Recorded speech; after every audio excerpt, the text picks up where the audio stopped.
Glorious and free. Oh, Canada, we stand on guard for thee. Oh, Canada, we stand on guard for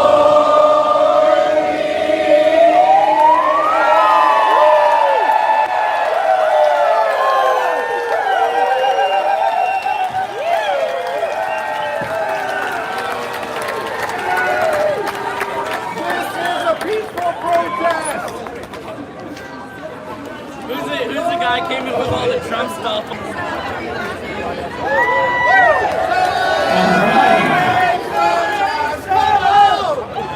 Nothing wrong with a little impromptu celebration for our freedoms, right guys? I love it. How do you guys like that? We good? We good, Vancouver? Okay, now that we're feeling good, we're relaxed, we had our march, we're ready to hear some speakers now. So, the first speaker I got for you, very special guest. You guys might know him from the group Vaccine Choice Canada.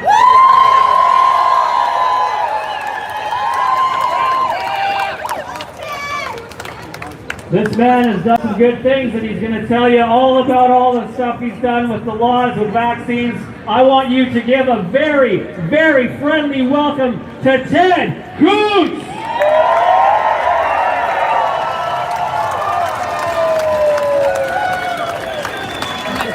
He kept saying hi to me and I'm like, hi. Oh, Ted? Oh. My phone's dying. I'm on a charger cord, but it's not. Okay, it's okay. It's not gonna get it all. I have juice. I'll take it. Okay. I'm trying to stream it to YouTube right now. It's okay. It's my third stream. Yeah. I'm sorry I didn't drink any of it. It's still your water. This is your dessert. Yeah. We were marching, right? I did. Oh yeah. You're like, can you hold this? And I did that. I didn't touch it. Oh, I don't. I'll put it in my back pocket. Yeah. How's it going, man? Good, man. Awesome. Good work. Yeah, you guys are amazing, man. Absolutely. I was so impressed with what you guys put on Facebook. It's just incredible. Our experience, our values. We're doing something next level next week. We're not reflected back Doing something else. That's pretty amazing considering what you've been doing already. Right on. So proud of everybody. But you guys are really working hard. This is awesome to see. Yeah, This is awesome to see. It is. And when I see all of you and I see the messages that you're carrying, Makes it feel like it's worthwhile. Have, Maybe we have a chance. Like maybe we have a chance. And look at all the thousands of people in Montreal, I have to tell you, in Ottawa. it's pretty good. Canada's coming together. Yeah, fucking problem is all the stubborn idiots out there. Yep. Before we begin, I want you to do something. I want you to reach to a couple of people around you and thank them for being here because they're warriors. They have your back. Thank you! Thank you all! Thank you! Thank you! Woo!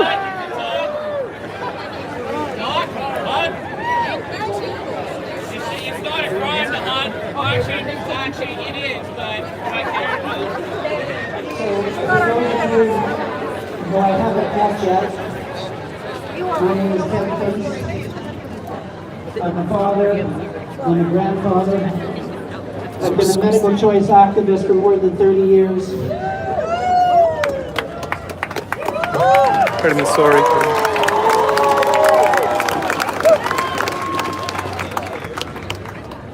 Having my son injured by a vaccine in 1984 woke me up. It helped me to realize that what we're being told and what the truth is often two different things. And when I saw how the medical industry responds to the injuring, the systemic injuring of our children, I knew that we have a problem, and the problem is very deep. Our medical industry, our governments, our media are captured. They're lying to us, they're deceiving us.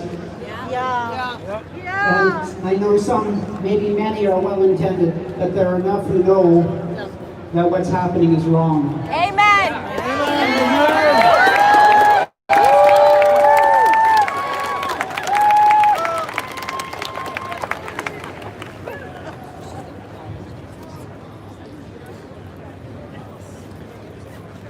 I lost my son in 2017 to his vaccine injury. Josh lived with an uncontrolled seizure from the moment that he had his 5-month vaccine shot. And the difficulty of living with that day after day was excruciating.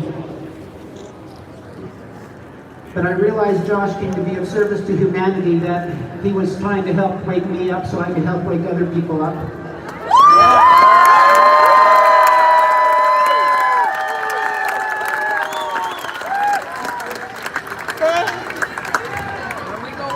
And so I do this for my son Joshua. I do it so that his death is not in vain. I do it so that other children are not harmed the way my son was harmed, and many others are harmed. We need more accountability than we have. We actually need real science, not the kind that is being peddled by our pharmaceutical industry and our public health agencies.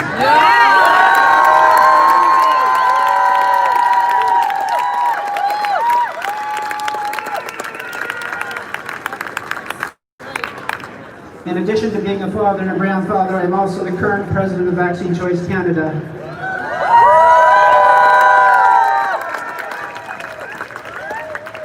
And for most of our history, since they formed in some form or another in 1982 to protect the rights of parents to make medical decisions for their children, we have mostly focused our energy on information, some advocacy, helping to educate parents, and then supporting parents whose children have been harmed. But last year we felt we had to step up a little bit. The Ontario government, which is one of only 2 governments in Canada that mandate vaccines for children to attend school,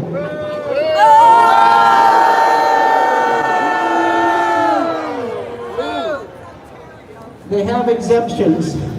That what they did in 2016 is they decided to add a few more coercive measures.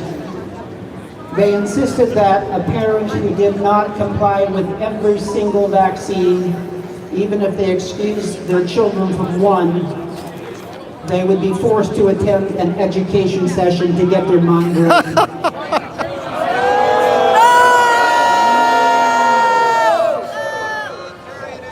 BC seems to think that's a good idea because they just initiated that policy as well.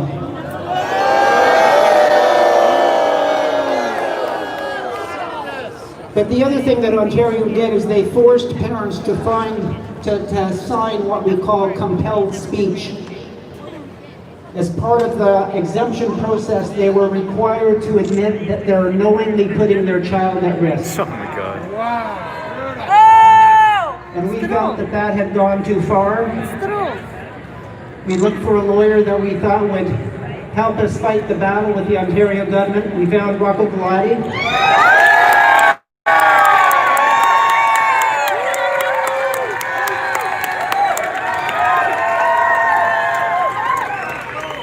And last October, in front of the legislature in Toronto, we stood, Rocco and I, stood in front of an audience like this, and we said we're going to take the Ontario government to court.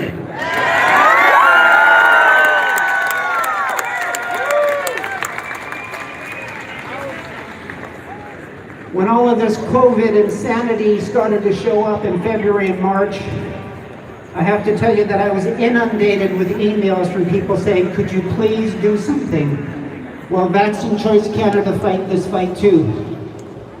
I have to tell you, I have almost 10,000 unread emails. I can't get to them all.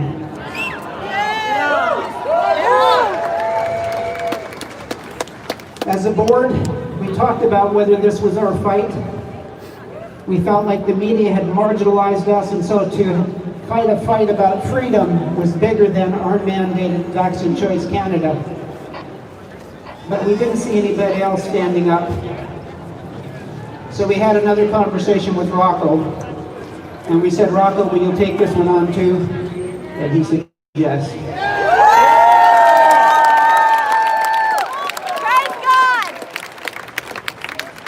So on July the 6th in Toronto, we filed legal action against the Prime Minister of Canada,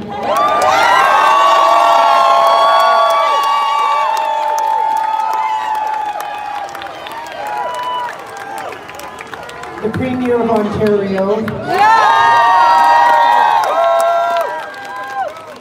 the Mayor of Toronto,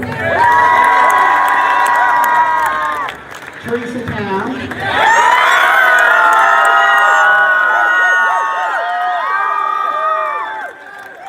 and more than half a dozen medical offers throughout Ontario. But we saved the best for last. We also sued the Canadian Broadcast Corporation.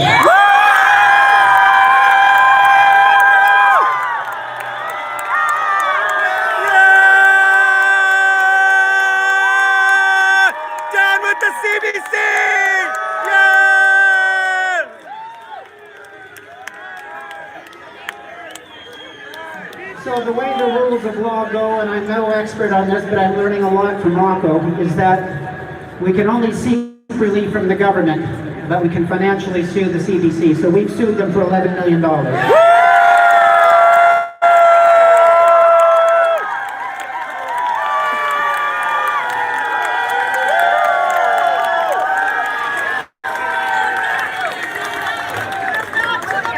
they weren't saying nice things about us before that, so I don't expect them to say nice things now either.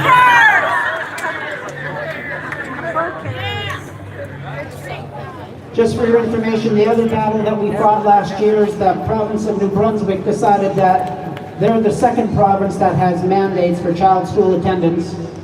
And they decided they were going to introduce legislation to remove all exemptions other than medical. So no religious exemptions, no personal conscience exemptions.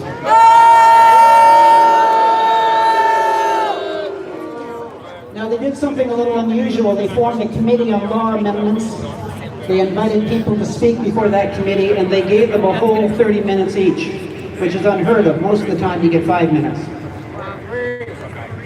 Vaccine Choice Canada brought in experts for 3 days. CBC said we hijacked the committee, and you bet we did.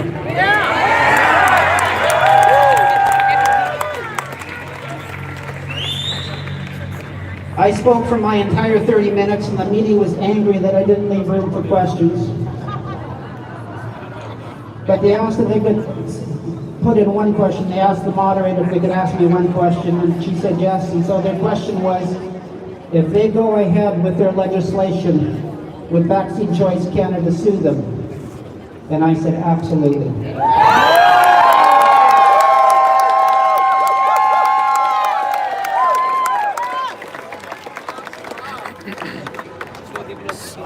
In response to that threat, they withdrew the legislation.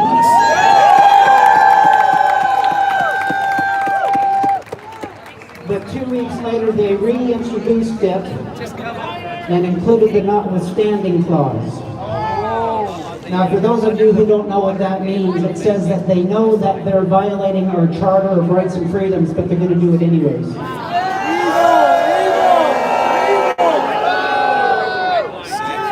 They thought that that would protect them from a legal challenge. Rocco advised them that that's not the case. They would still be sued.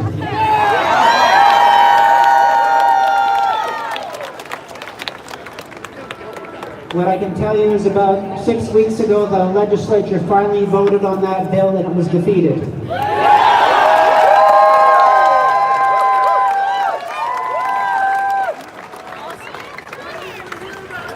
But you need to know that the war is not over. That was just a little skirmish. They're coming after us.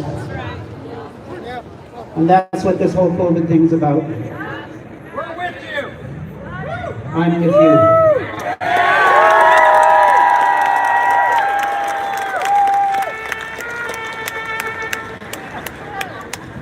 You know, those of us that haven't been fully hypnotized that have the ability to read and think and ask questions very quickly came to the conclusion that this was a massive fraud.